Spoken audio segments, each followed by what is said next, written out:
خودی عشق و محبت سے مستحکم ہوتی ہے۔ نور کا نقطہ جسے کہیے خودی، وہ ہماری خاک کی ہے زندگی۔ عشق سے ہوتا ہے وہ پائندہ تر، زندہ تر، سو زندہ تر، تابندہ تر۔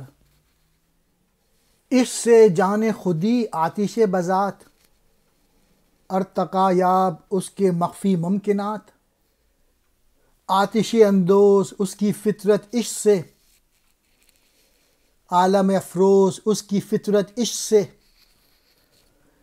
خوف خنجر عشق کو ہے ہی نہیں، آب و باد و خاک اصل اس کی نہیں۔ عشق خود ہے سلح بھی پیکار بھی، آب حیوان تیغ جوہر دار بھی۔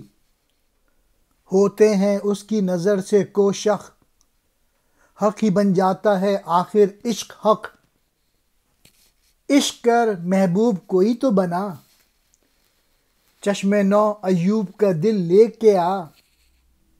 خاک سے اپنی بنا لے کیمیا، جا کسی کامل سے جا کر دل لگا۔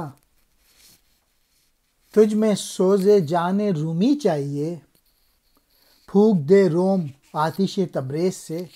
میسج یہ ہے، عشق پیدا کرو، جنون پیدا کرو، جذبہ پیدا کرو ان اشعار کا، اور جب یہ پیدا ہوگا تو خود ہی مضبوط ہوتی چلی جائے گی۔ نور کا نقطہ جسے کہیے خودی، ہمارے خاک بدن کے اندر زندگی کی ایک چنگاری ہے، یعنی ہماری زندگی جو ہے وہ خودی پر ڈپینڈ کرتی ہے۔ خودی کی وجہ سے کیا ہوتا ہے کہ زندگی جو ہے وہ روشن ہوتی ہے۔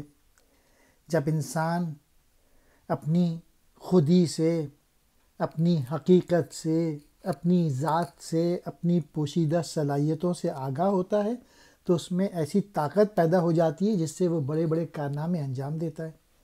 اس سے ہوتا ہے وہ پائندہ تر، یعنی زیادہ مستحکم ہوتا ہے عشق کی وجہ سے۔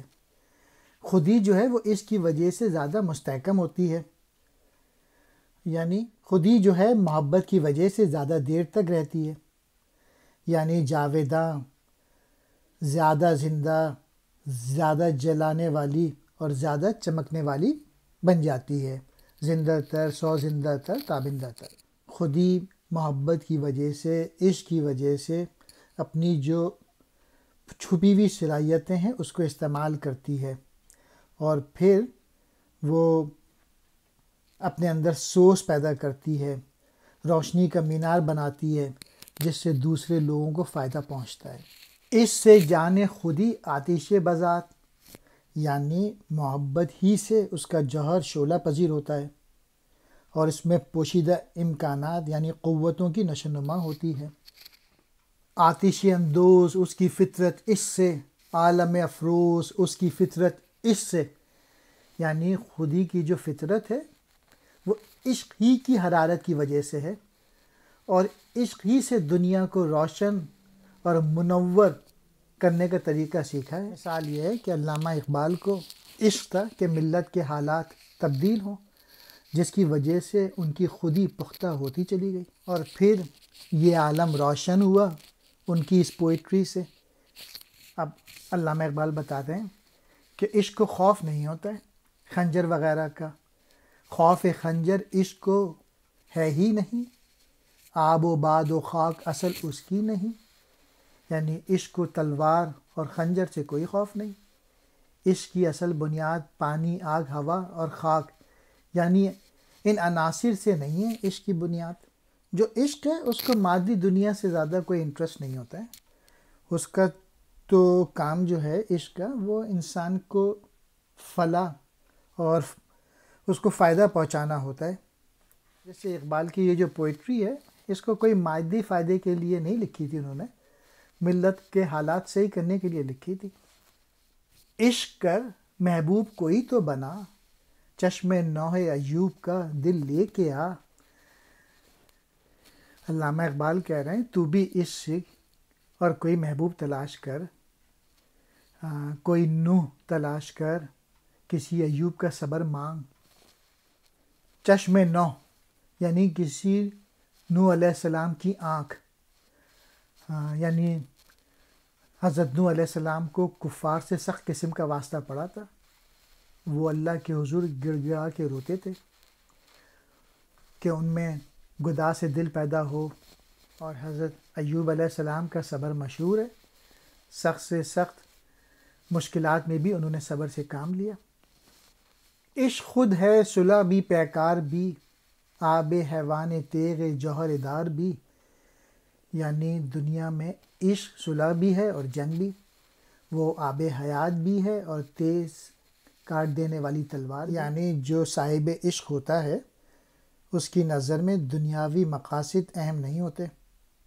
یعنی اگر وہ کسی سے صلح بھی کرتا ہے اور امن کا خواہاں بھی ہوتا ہے تو صرف رضائے حق کے حصول کی خاطر، اور کسی سے اگر لڑائی بھی کرتا ہے تو وہ بھی حق کی خاطر. اس کی اپنی کوئی ذاتی یا دنیاوی مفاد نہیں ہوتا. ہوتے ہیں اس کی نظر سے کو شق، حق ہی بن جاتا ہے آخر عشق حق. یعنی عشق کی نگاہ جو ہے سخت پتھر کو بھی توڑ دیتی ہے. حق کا عشق آخر کار خود حق کی مکمل صورت بن جاتا ہے. یعنی عشق کی وجہ سے مومن ایسے کارنامے انجام دے دیتا ہے جو کہ عام صورت میں ممکن نہیں ہوتے. اور جب بندہ مومن حق سے وابستگی کی آخری حد تک پہنچ جاتا ہے تو حق کی ذات میں فنا ہو کے حق کی صورت اختیار کر لیتا ہے. بالکل اسی طرح جیسے پانی کا ایک قطرہ سمندر میں ڈالا جائے تو وہ سمندر کہلائے گا. عشق کر محبوب کوئی تو بنا، چشم نوح ایوب کا دل لے کے آ. تو عاشقی سیکھ اور کوئی محبوب تلاش کر، حضرت نوح کی سی آنکھ اور حضرت ایوب کا سا دل. یعنی صبر طلب کر. خاک سے اپنے بنا لے کیمیا، جا کسی کامل سے جا کے دل لگا. تو مٹی کی ایک مٹھی سے کیمیا پیدا کر، کسی کامل انسان کو ڈھونڈ، کسی رہنما کو ڈھونڈ. اگلے شعر میں علامہ اقبال نے اس کامل کا ذکر کیا ہے. تجھ میں سوز جان رومی چاہیے، پھونک دے روم آتش تبریز سے. یعنی تو جو ہے اپنی شمع کو رومی کی طرح روشن کر جلا، اور روم کو تبریز کی آگ میں جلا ڈال. یعنی مولانا روم جو تھے وہ شروع میں درس اور تدریس میں مصروف تھے، لیکن جب ان کی تبریزی سے ملاقات ہوئی، شمس الدین تبریزی سے، تو پھر ان کی زندگی میں ایک انقلاب آ گیا تھا. وہ عشق حق معرفت کی طرف مائل ہو گئے تھے. تو میسیج یہی ہے کہ کوئی مرشد تلاش کرو جو تیری زندگی میں انقلاب لے آئے. مولانا روم کے جو مرشد تھے وہ شمس تبریز تھے، اور علامہ اقبال کے جو مرشد تھے وہ مولانا روم تھے. خود ہی کہتے ہیں اپنی ذات کی پہچان، اور پائندہ تر زیادہ استفا، زیادہ مستحکم، سو زندہ تر زیادہ جلانے والی، تابندہ تر زیادہ چمکانے والی، زیادہ روشن. شعلہ کہتے ہیں بھڑکنا، روشن کرنا. ارتقا کہتے ہیں ترقی کرنا، درجہ بدرجہ بلند. ممکنات کہتے ہیں ممکنہ کی جمع. مضمر کہتے ہیں چھپا ہوا. مخفی کہتے ہیں پوشیدہ. آتش اندوز یعنی آگ جمع کرتی ہے. عالم افروزی دنیا کو روشن کرنا. آب و باد خاک کو کہتے ہیں، یعنی مراد ہے عناصر. آپ کہتے ہیں پانی کو، باد کہتے ہیں ہوا کو. خاک چوتھا عنصر جو ہے وہ آتش یعنی آگ ہے. پیکار کہتے ہیں لڑائی، مار دھاڑ. آب حیوان زندگی کا پانی، مراد آب حیات جسے پی کر حیات ابدی ملتی ہے. تیغ جوہردار چمکدار یا تیز تلوار. خارا کہتے ہیں سخت کو، کہتے ہیں پہاڑ کو. چشم نو حضرت نوح علیہ السلام کی آنکھ، مراد اللہ کے حضور بہت گریہ کرنے والی آنکھ.